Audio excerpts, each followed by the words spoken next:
Assalamualaikum warahmatullahi wabarakatuh. Sangat berbahagia saya bisa berjumpa kembali bersama kalian semua di Latahov channel ini. Bismillahirrahmanirrahim. Sholawat dan salam semoga tetap terlimpahkan kepada baginda Nabi Muhammad Sallallahu Alaihi Wasallam. Harapan kita semua semoga selalu diberikan kesehatan, dimudahkan rezekinya dari segala arah, diampuni dosa besar dan kecil, diberkahkan umur kita. Amin ya rabbal alamin. Sahabat Latahov yang dirahmati Allah Subhanahu wa Ta'ala, hubungan suami istri tidak melulu hanya tentang kesenangan, kebahagiaan, dan keharmonisan rumah tangga saja. Besar harapan yang kita inginkan dalam hubungan badan antara suami istri pastinya akan menjadi kunci rumah tangga yang penuh dengan pahala.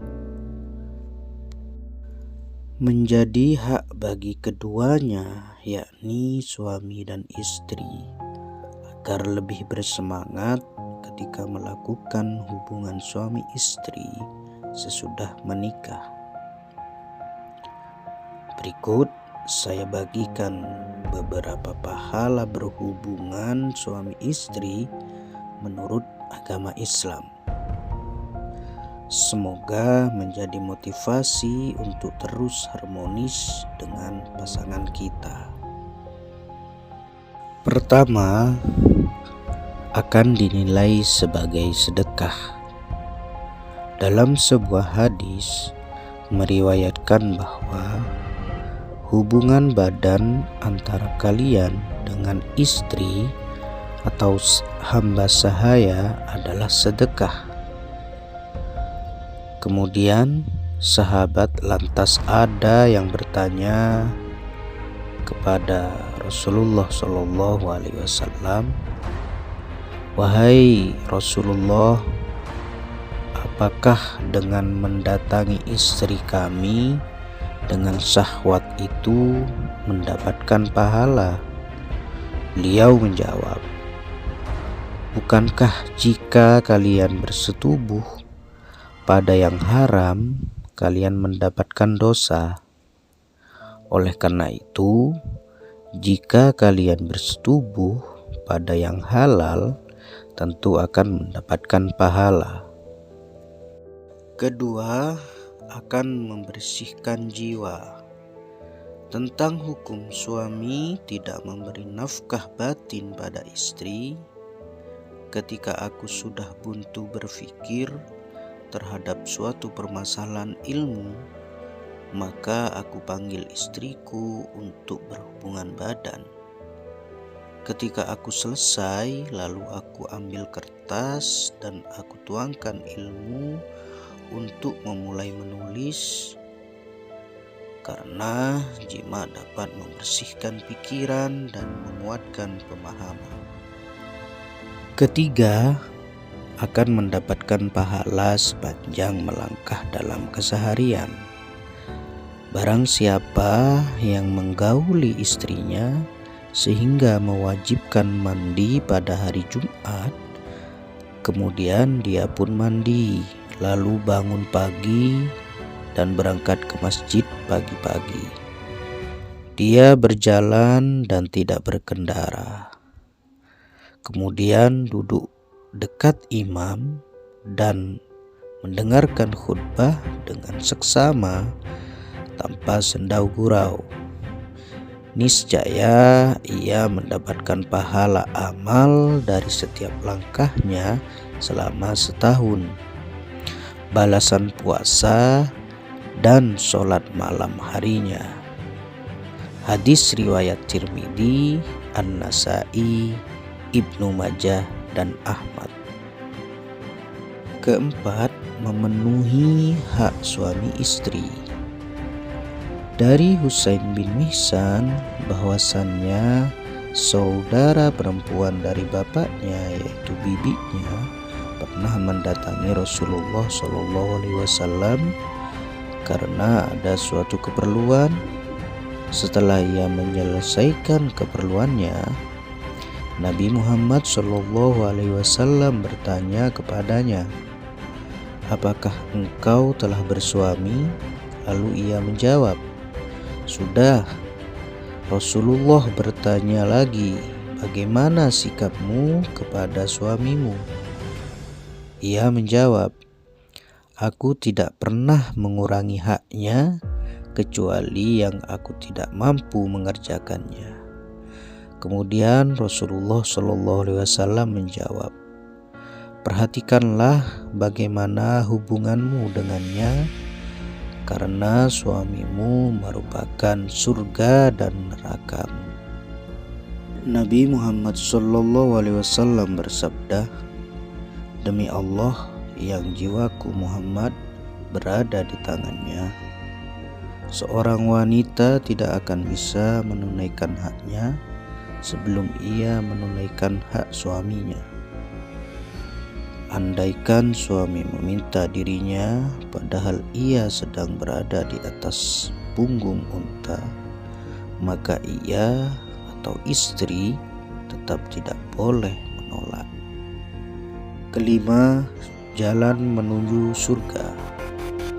Dalam Al-Quran surah An-Nisa ayat 114, Allah Subhanahu wa Ta'ala berfirman, "Tidak ada kebaikan pada kebanyakan bisikan-bisikan mereka kecuali ikan." Bisikan dari orang yang menyuruh manusia memberi sedekah atau berbuat makruh, juga mengadakan perdamaian di antara manusia. Dan barang siapa yang berbuat demikian karena mencari keridhaan Allah Subhanahu wa Ta'ala, maka kelak kami memberi kepadanya pahala yang besar. Keenam, pahala seperti kurban. Rasulullah SAW bersabda, "Barang siapa mandi di hari Jumat, pergi mandi janabah, kemudian datang di waktu yang paling awal, ia seperti berkurban seekor unta. Barang siapa yang datang di waktu yang kedua, maka ia seperti berkurban seekor sapi.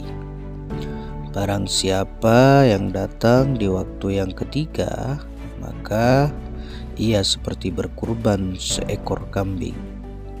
Barang siapa yang datang di waktu yang keempat, maka seperti berkurban seekor ayam." Ketujuh, diriwayatkan dalam sebuah hadis, barang siapa yang datang di waktu yang kelima, maka ia seperti berkurban sebutir telur. Apabila imam telah keluar dan memulai khutbah, malaikat hadir dan ikut mendengarkan zikir khutbah. Kedelapan, membahagiakan diri dan hati. Diriwayatkan hadis bahwa sesungguhnya wanita datang dalam rupa setan dan pergi dalam rupa setan. Jika seorang di antara kalian melihat seorang wanita yang menakjubkan tanpa sengaja, maka hendaknya ia mendatangi bersetubuh dengan istrinya, karena hal itu akan menolak sesuatu berupa syahwat yang terdapat pada dirinya. Hadis riwayat Muslim.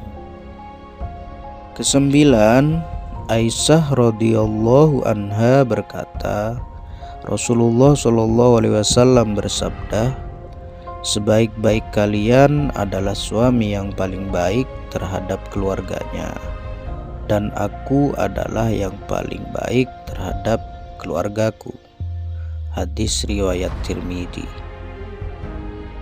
Sahabat Latakhov yang dirahmati Allah, ayat-ayat dan hadis-hadis yang saya bagikan tadi semoga menjadi wawasan yang luas, juga menjadi motivasi untuk kita semua agar terus meningkatkan kedekatan dan kasih sayang dengan suami atau istri, sehingga dapat menjadikan hal tersebut sebagai jalan pahala dan dapat mencegah dari perbuatan zina dan maksiat yang lain. Amin ya rabbal alamin. Wallahu a'lam bishawab.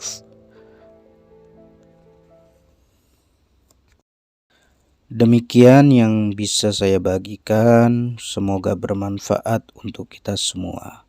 Wassalamualaikum warahmatullahi wabarakatuh.